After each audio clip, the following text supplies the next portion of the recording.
कहानियां थी। खून का बदला। अपनी जिंदगी भर की कमाई लगाकर सुमन और अखिल ने एक छोटा सा नया घर बनाया था, लेकिन उस घर में आने के बाद उसके साथ क्या हो सकता था, इस बात का अंदाजा उन दोनों को था ही नहीं। अभी इस घर में आए हुए उन्हें 2 दिन भी नहीं हुए थे। एक शाम जब अखिल घर में नहीं था तो किचन में खाना बनाते वक्त सुमन को ऐसा लगा जैसे किचन की दीवार के पीछे से किसी के बात करने की आवाज आ रही थी। कौन हो सकता है यहाँ पर? इतना धीरे धीरे कौन बात कर रहा है?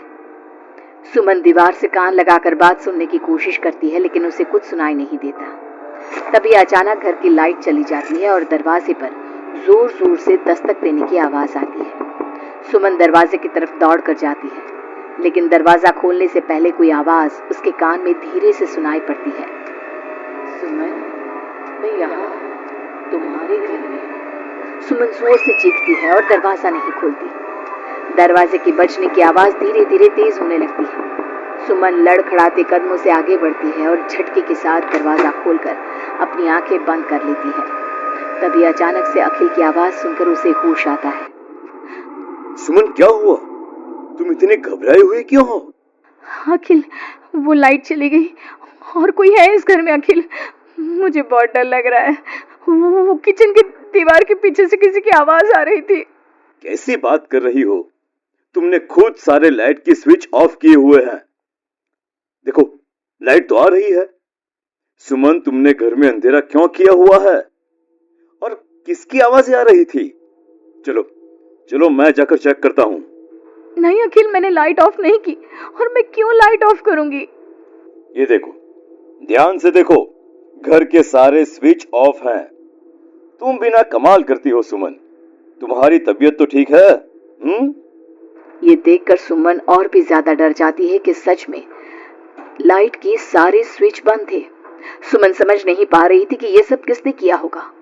ठीक उसी वक्त अखिल किचन की तरफ जाता है और सुमन को ऐसा लगा जैसे पीछे से किसी ने उसके कंधे पर हाथ रखा।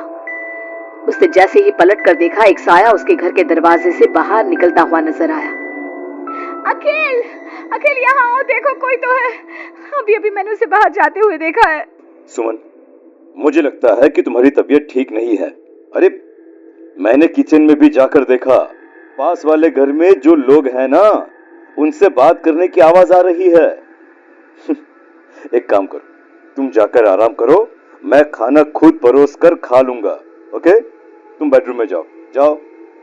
नहीं अखिल, मैं अकेले नहीं जाऊंगी और अब इस घर में मैं एक दिन भी नहीं रहना चाहती। थोड़ी देर के बाद सुमन और अखिल दोनों ही बेडरूम में जाकर सो जाते हैं।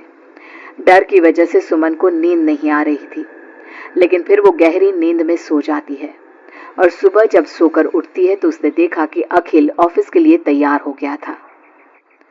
अखिल, आप कहाँ जा रहे हैं? मुझे इस घर में अकेला छोड़कर आप कहीं नहीं जा सकते। देखो सुमन, मेरा ऑफिस जाना बहुत जरूरी है। कल तुम ऐसे ही डर गई थी। अब परेशान मत हो और मैं ब्रेकफास्ट बाहर कर लूंगा। ओके? जब तुम्हारी तबीयत ठीक लगे तो तुम खाना बनाकर खा लेना। और हाँ, अगर तुम कहो तो मैं तुम्हारे लिए बाहर से खाना भिजवा दूं। नहीं अखिल, उसकी कोई जरूरत नहीं है। मैं अपने लिए खाना बना लूंगी, लेकिन मुझे डर लग रहा है। डरने की कोई बात नहीं है। अभी मैं चलता हूँ। तुम अपना ख्याल रखना। चलो, गुड बाय। अखिल के जाने के बाद सुमन बाथरूम में नहाने के लिए चली जाती है और शावर ऑन करती है। नहाते नहाते सुमन को एहसास होता है कि शावर से पानी की जगह खून गिर रहा था। उसने घबराकर सामने लगे मिरर में देखा और ये देखकर उसके पैरों तले जमीन खिसक गई कि वो पूरी तरह सर से पैर तक खून में भीग चुकी थी। सुमन भागकर बाहर आती है। उसे अपने घर का पूरा फर्नीचर जला हुआ नजर आता है और उसके ठीक सामने खड़ी हुई थी एक औरत जिसने दुल्हन के कपड़े पहने हुए थे। उसके चेहरे पर लंबा सा घूंघट था और उसके शरीर से खून टपक रहा था। कौन हो तुम और क्या चाहती हो मुझसे? यहाँ क्यों आई हो तुम? मैं तुमसे तुम्हारा पति चाहती हूँ। मुझे अपना पति दे दो और मैं वापस चली जाऊंगी। लेकिन मेरा पति? अखिल, मेरा मतलब तुम्हें मेरा पति क्यों चाहिए? हमने क्या बिगाड़ा है तुम्हारा? तुमने नहीं, हर सुहागन औरत मेरी दुश्मन है।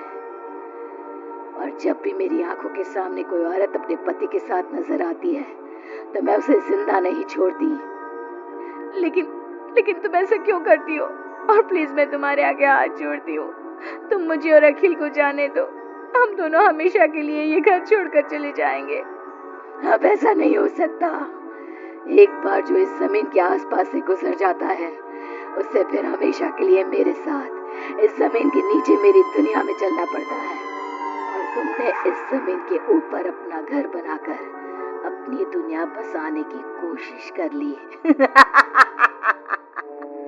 अचानक से वो औरत सुमन को उसके बाल पकड़कर जमीन पर घसीटने लगती है। सुमन दर्द से जोर जोर से चीखती है, लेकिन उसकी आवाज उसके घर की दीवारों के अंदर दब कर रह जाती है। अब बाकी दूसरी औरतों की तरह मैं तुम्हें भी इस घर की दीवारों के नीचे दफन कर दूंगी और तुम्हारे पति को हमेशा के लिए अपना पति बना लूंगी।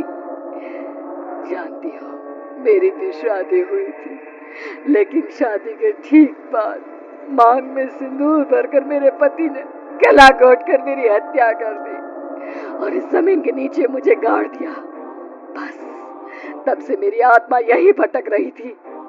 मुझे भी सुहागन बनना है, मुझे भी पति चाहिए। छोड़ दो मुझे प्लीज, मुझे जाने दो। देखो तुम्हें पति चाहिए, तुम किसी और को अपना पति बना लो। मुझे और अखिल को जाने दो यहाँ से। लेकिन वो औरत सुमन को लेकर वहां से गायब हो जाती है। शाम को जब अखिल ऑफिस से लौट कर आता है, डोरबेल बजाता है, तभी मुस्कुराते हुए सुमन दरवाजा खोलती है।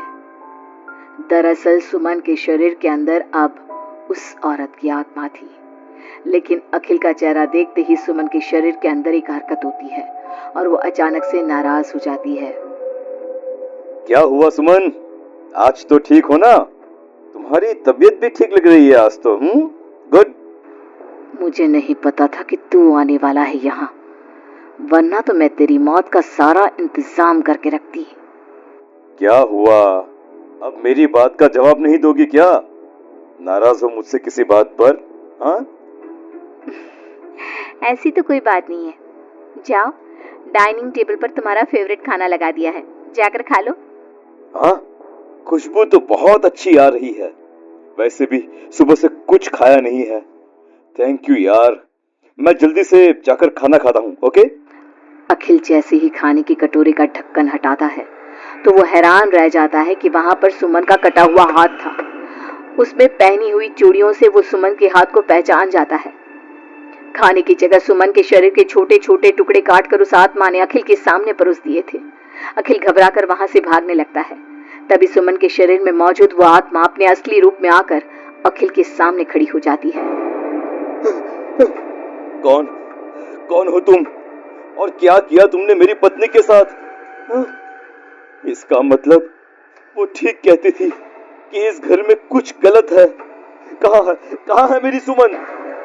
तुम्हारी सुमन के मैंने छोटे छोटे टुकड़े करके उसका खाना बना दिया और उसकी आत्मा को मैंने इस घर की जमीन के नीचे दफन कर दिया है। वो कैद हो गई है यहाँ हमेशा के लिए। तुम भी उसके पास जाना चाहते हो? मगर क्यों किया तुमने ऐसा?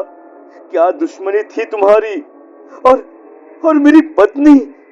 पहले तो मैंने तेरी पत्नी को सिर्फ इसलिए मारा क्योंकि मैं तुझे अपना पति बनाना चाहती थी। मेरी आत्मा जो पूरे एक जन्म से किसी से शादी करने के लिए तड़प रही है, उसकी हसरत पूरी करना चाहती थी मैं, और इसलिए मैंने तेरी पत्नी का रूप लेकर तेरे साथ रहने के बारे में सोचा। लेकिन जानता है, अब मैं तुझे जिंदा नहीं छोड़ूंगी। लेकिन क्यों? देखो तुमने सुमन के साथ जो भी किया, मुझे जाने दो यहाँ से प्लीज। अखिल भागने लगता है, लेकिन घर का दरवाजा अब लॉक हो चुका था। अब तो भाग कर नहीं जा सकता। मेरे हाथ तेरे खून से रंगने के लिए बेचैन हो रहे हैं। मेरा गला सूख रहा है, अब उसकी प्यास तेरे खून से ही बुझेगी। अरे लेकिन क्यों? तुम्हारी आखिर मुझसे दुश्मनी क्या है? आत्मा अखिल की बात का कोई जवाब नहीं देती और अपने लंबे नाखून उसके गले में गड़ाकर उसके शरीर को खा जाती है और उसके बाद जोर से हंसते हुए कहती है, तेरा शरीर भले ही अखिल का शरीर है, लेकिन तेरे अंदर मेरे पिछले जन्म के उसी पति की आत्मा थी जिसने शादी से एक रात पहले गला दबाकर मेरी हत्या की।